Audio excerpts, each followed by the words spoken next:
dia, tudo bem? Super Saudável que chega com todo o gás. É sua dose semanal de informação sobre saúde e qualidade de vida que entra na sua TV, pelo canal 20 da NET aqui em Ribeirão Preto e agora também em Sertãozinho. Muito obrigado pela sua companhia, fique com a gente. E para você que está conhecendo o programa agora, fique à vontade para entrar em contato conosco e sugerir pautas e matérias.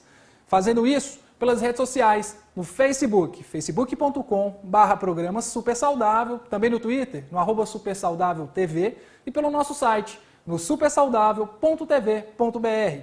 Entre, opine e dê dicas, curta, seja o nosso pauteiro. E no programa de hoje falaremos de muitos assuntos interessantes. Falaremos sobre incontinência urinária, TPM e, para iniciarmos, alcoolismo. O Super Saudável foi até os Alcoólatras Anônimos de Ribeirão Preto. Acompanhe. Um homem casado, profissional de sucesso. Não teria por que esconder o rosto, mas prefere ficar anônimo. São as sombras de um passado difícil de engolir. A primeira vez que eu bebi, já no trote, né, na faculdade, numa cidade longe, eu não tinha os pais, assim, eu tinha medo que meus pais soubessem que eu bebia e tal, porque eu não queria, eu queria manter uma imagem assim, mais, né, naquele cara que se estudava, se esforçava e tal, né, não queria colocar uma imagem de bêbado perto dos meus pais, né? Mas eu estava em outra cidade, meus pais não estavam perto, então eu me vi à vontade para ingerir bebida alcoólica. Comecei no trote e já na primeira vez já tive como alcoólico. Comecei a ingerir cerveja, depois me deram vodka, tudo que vinha eu ia bebendo e tal. E eu achei, falei, isso daí é da primeira vez, né? Isso daí talvez não vá se repetir, né? Isso daí... Só que começou a ser uma ilusão isso daí, porque toda vez que eu começava a beber, dava o primeiro gole, aí já era. No início era a bebida que dava forças para ele vencer a timidez.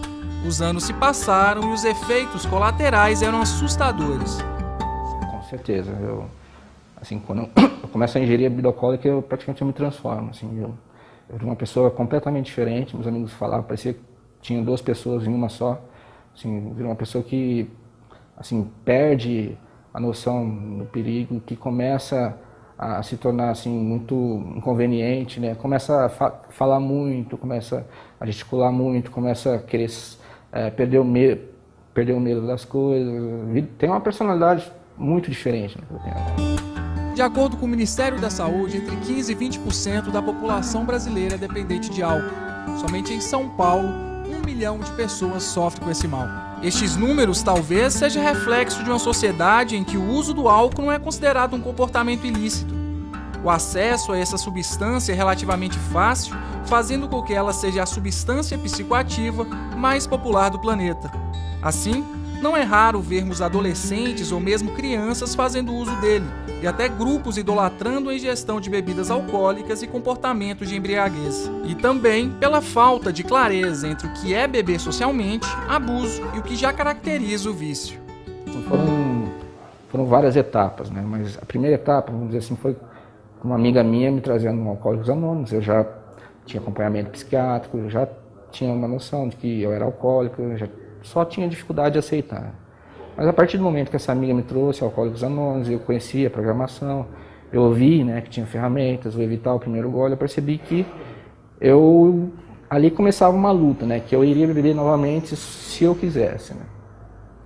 E continuei bebendo, né, e vindo Alcoólicos Anônimos em período alternados, né, vinha, ficava um pouco, depois voltava a beber, aí a coisa piorava, eu voltava, né. Mas aí chegou um momento em que, como nos últimos anos, né, eu começava a beber e ficava vários dias bebendo, né, isso levou a um nível de, vamos dizer assim, de autodestruição muito grande, né, e um nível de sofrimento muito grande também. E foi essa autodestruição, esse sofrimento, né, essa dor interior que não tem remédio nenhum que faz passar, que fez com que eu tomasse consciência de que eu realmente era impotente perante o álcool, que eu não poderia, né, dar o primeiro gole, porque aquilo não tinha jeito. Barros, como que você percebeu que você já não conseguia beber mais socialmente, que você era um dependente e a partir daí buscar ajuda? Porque a situação estava ficando cada vez pior, né? Foi quando justamente eu conheci a sala de Alcoólicos Anônimos pela primeira vez, né? Justamente foi no dia 30 de maio de 90, e naquele dia eu sentia vontade de mudar de vida. e acreditei na caminhada, a simplicidade que é a Irmandade de Alcoólicos Anônimos. E justamente, graças a Deus, hoje eu tenho uma vida digna, uma vida que eu sinto que não precisa nada melhor do que essa vida que eu vivo hoje. Essas histórias não começam com anonimato. Começam em bares, festas, cheias de pessoas ou até mesmo dentro de casa. É uma falsa alegria que depois rouba a vida. Além de ter a consciência, eu comecei a praticar, assim, porque antes eu tinha... Era difícil admitir, é difícil uma pessoa admitir que é orgulhosa, que é egoísta, né? Assim, que tem defeitos de caráter, né? Que se entrega à luxúria, né? Quem entrega são meus amigos, mas eu não, né? Eu via, assim, de uma forma muito deturpada, sabe, uma visão assim. A partir do momento que eu comecei a aproximar o que eu era, né, daquilo que eu achava que eu era, entendeu? E comecei a tornar isso daí uma coisa, aceitar isso daí através da programação, né, através dos 12 passos, fazendo inventário, conversando com meu padrinho, né, que é uma pessoa que começou a me guiar durante a programação, uma pessoa que já fez, né, o programa dos 12 passos, que tem experiência, que me ajudou, né, que me conduziu, né, nesse caminho aí. Aí eu consegui ter uma conscientização maior a respeito desses defeitos, né? Que além de admitir que eu os tenho, né, eu consegui fazer uma coisa que antes eu não conseguia, que é trazer ele para minha mente, né? Antes eu tinha isso daí, só que eu não admitia porque eu não enxergava, mas aí isso daí começou a se tornar mais claro, começou a cristalizar, sabe? E a partir do momento que eles cristalizam, você consegue manipular, eu consegui manipular e comecei a modificar. Aquele negócio de você entender como funciona uma coisa, né? Você consegue modificar aquela coisa a partir do entendimento. Então, e antes eu não tinha esse entendimento, eu não tinha nem a consciência de que essas coisas, né, eu tinha isso daí. Né? É uma coisa que estava abaixo do nível da consciência, eu acho. Entendeu? Isso é uma opinião minha. Né? Todas essas pessoas hoje estão livres do álcool. Umas a mais, outras a menos tempo. Conseguiram porque se ajudaram. Entraram para os Alcoólicos Anônimos, uma irmandade que fornece apoio para pessoas que querem sair do vício. Alcoólicos Anônimos na minha vida é o que eu esperava na vida, um dia alcançar. Eu nunca tive uma vida social. Depois que eu conheci Alcoólicos Anônimos, hoje eu tenho uma vida social. Tenho uma vida... Exclusive eu trabalho... E algumas pessoas me perguntam se tem uma maneira de beber social. Então, o que eu explico para as pessoas é o seguinte: quando a pessoa está achando que está bebendo social, logo ele já está bebendo extraordinariamente, entendeu? Porque a bebida não diminui, ela só aumenta no ser humano.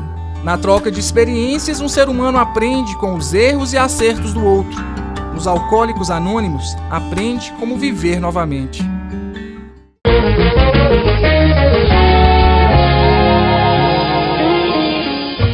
A Clínica Habilitar e TheraSuite da doutora Marina Bekele oferece técnicas e tratamentos diferenciados ao paciente, utilizando os melhores e os mais novos equipamentos para reabilitação neuropediátrica, acompanhado de uma abordagem lúdica, faz com que alcance os melhores resultados. Habilitar e TheraSuite, oferecendo o melhor para o seu melhor. Rua Professor Correia Leite, 784, Ribeirão Preto, São Paulo. Telefone 16 81 44 1514 3011 6862.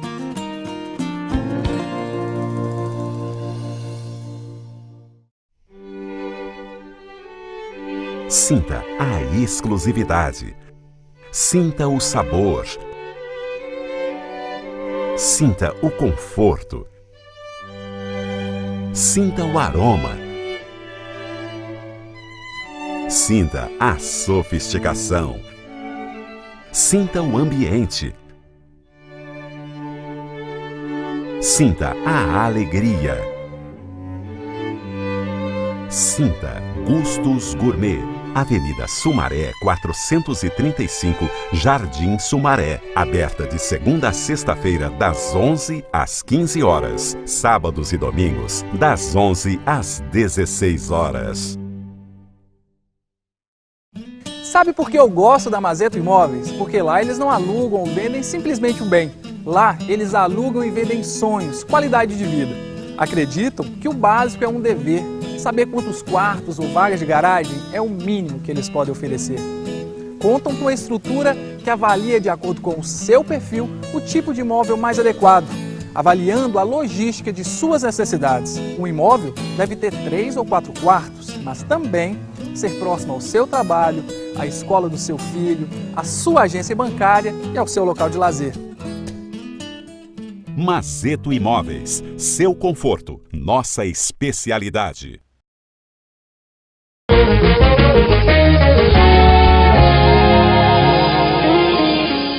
Estamos de volta e agora para falarmos sobre incontinência urinária, suas causas, sintomas e tratamento. Acompanhe. O corpo humano funciona de forma contínua e sincronizada, como se fosse uma máquina. Mas para isso, precisamos que todas as partes do nosso corpo estejam funcionando adequadamente, como músculos e órgãos. A incontinência urinária acomete milhões de pessoas e atrapalha muito a qualidade de vida destas. Para urinar, o assoalho pélvico, musculatura que mantém o esfíncter fechado, relaxa e a urina passa através da uretra.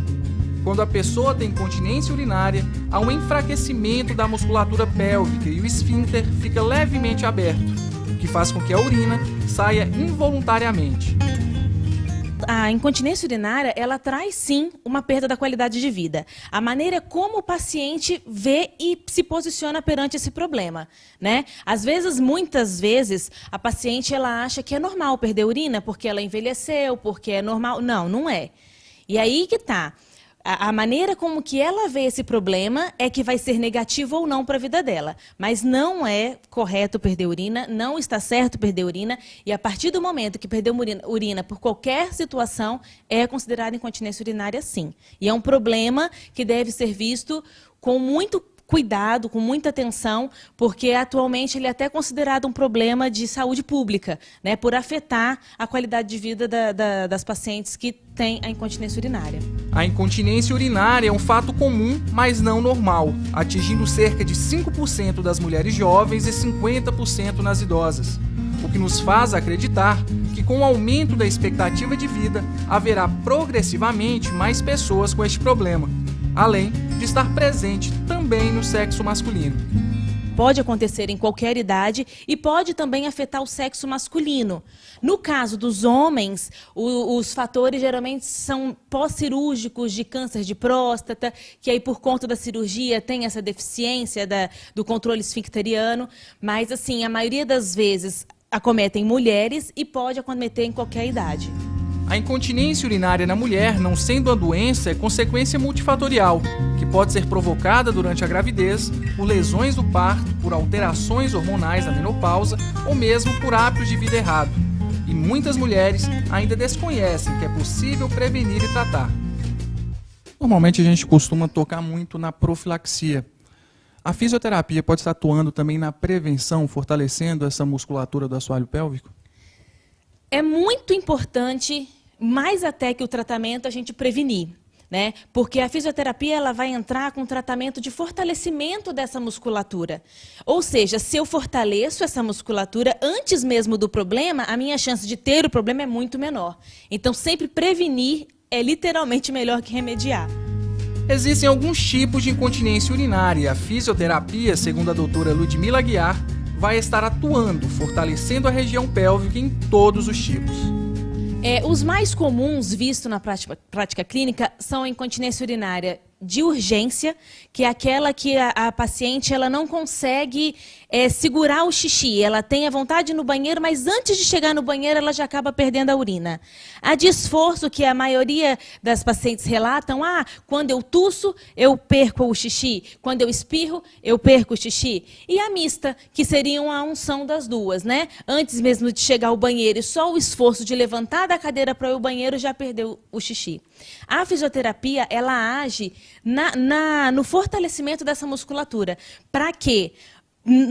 A paciente consiga segurar o xixi tanto para ir ao banheiro quanto para tossir e ambas as coisas.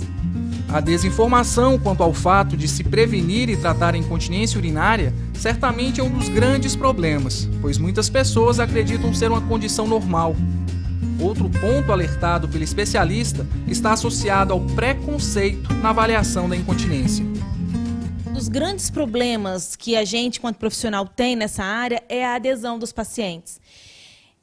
Não existe outra maneira da gente ver como está a musculatura dessa paciente se nós não fizermos o toque vaginal. Então, assim, a partir dessa avaliação que a gente vai saber quanto de força que essa paciente tem, quanto de exercício que a gente tem que traçar, né, um plano de tratamento para cuidar da quantidade de força que essa paciente tem. Então, isso é muito importante. É feito o toque vaginal, essa avaliação, a partir de então, desta avaliação, é que a gente traça o nosso plano de tratamento com os exercícios adequados para a força que aquela paciente tem e o tanto de força que a gente quer adquirir. A busca de uma melhor qualidade de vida é algo almejado por todos. Com a utilização de técnicas fisioterápicas, o incômodo da incontinência é eliminado, proporcionando bem-estar e saúde.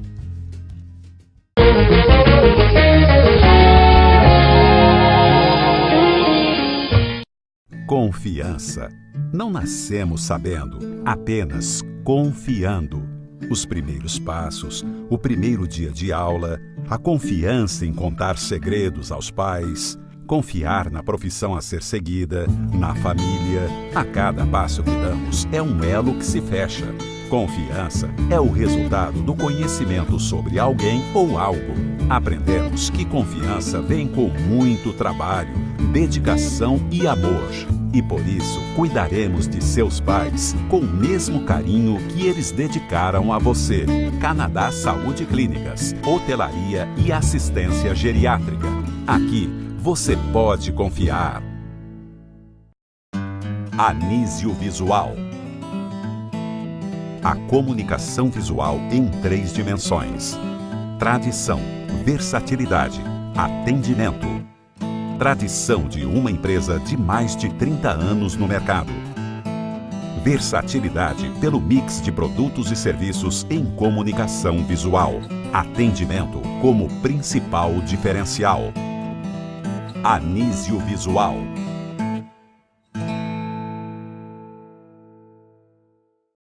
NTC Vertebral, criado e supervisionado integralmente pelo fisioterapeuta de Ribeirão Preto, Dr. Peterson Stocchiero, o NTC Vertebral hoje é uma das clínicas privadas de fisioterapia mais modernas do Brasil. No NTC Vertebral, você encontra o tratamento certo na medida certa, tratamentos da coluna vertebral, dor e tratamentos mais complexos de acidente vascular cerebral e outras doenças neurológicas.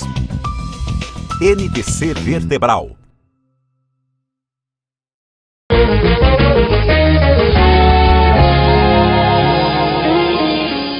Muitas mulheres sofrem com a síndrome da TPM. Você é uma delas? Mas será que isso é normal? Tem tratamento?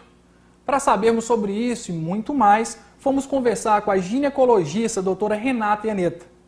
Acompanhe.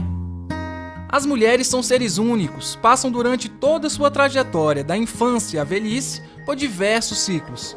Um deles é a menstruação, um fluxo de sangue que é liberado pelo revestimento interno do útero dos seres humanos e também pela maioria dos primatas. Seu ciclo geralmente é de 28 dias entre as mulheres, ocorrendo de forma contínua, a menos que seja interrompida por uma gestação ou pela menopausa. Ela se inicia na puberdade, mais comumente entre a faixa etária dos 10 aos 17 anos. A primeira menstruação é chamada de menarca. A partir deste momento, o corpo feminino já se torna capaz de gerar outra vida. Mas com ela, para algumas mulheres, vem a tensão pré-menstrual. A síndrome de tensão pré-menstrual é um conjunto de sintomas que acomete a mulher alguns dias que antecedem a menstruação, normalmente de 7 a 10 dias. A gente chama essa fase de fase lútea, que é a segunda fase do ciclo menstrual, que começa a ter as oscilações hormonais.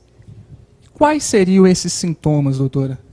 Existem sintomas físicos e sintomas psíquicos, emocionais. Dos físicos, os mais comuns são dor de cabeça, dor nas mamas, distensão abdominal, dor nos membros inferiores, as pernas ficam pesadas e dolorosas. Sintomas psíquicos como nervosismo, irritabilidade, choro fácil, falta de paciência. São vários, é um conjunto de sintomas. Mais de 40 sintomas englobam a síndrome. Todos estes sintomas, segundo uma pesquisa feita pelo Centro de Saúde Reprodutiva de Campinas em parceria com a Unicamp, revela que a tensão pré-menstrual afeta o relacionamento amoroso em 56%, com a família em 50% e ainda interfere no trabalho, 47%. Tudo isso ocorre porque quando a mulher vai menstruar, o corpo absorve muito pouco as vitaminas e minerais dos alimentos.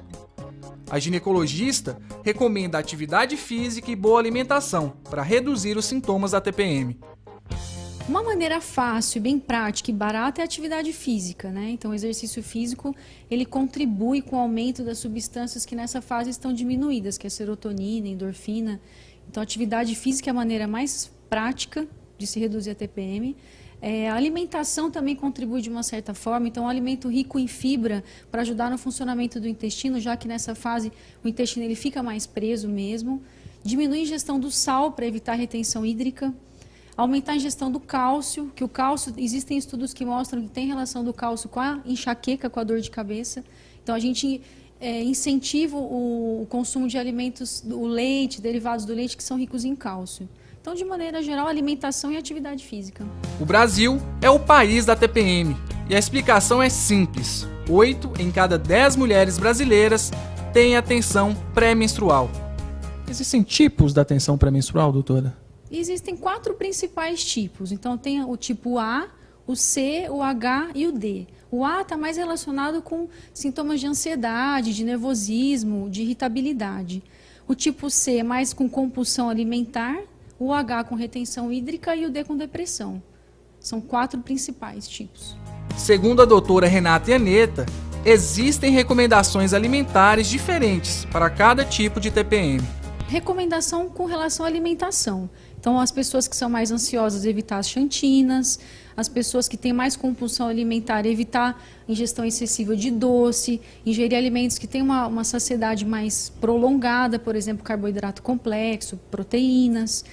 Quem tem retenção hídrica, evitar sal, como eu já havia comentado. Ingerir alimentos que estimulam a diurese, tomar muita água, água de coco, chá e melancia. Alimentos que estimulam a diurese realmente. Nas mais deprimidas, evitar a gente incentiva as xantinas nas deprimidas, mas evitar o consumo de álcool, porque ele deprime mais ainda o sistema nervoso central. Então, de maneira geral, é isso. Seguir uma dieta balanceada, prestando atenção no tipo da TPM, não melhora apenas os sintomas, mas também os relacionamentos. E tudo que é bom passa rápido, super saudável fica por aqui. Muito obrigado pela sua companhia. Hoje também, e em especial, você de Sertãozinho que nos assistiu pela primeira vez. Espero você todo sábado às 10h30 da manhã, aqui no Canal 20. Até lá!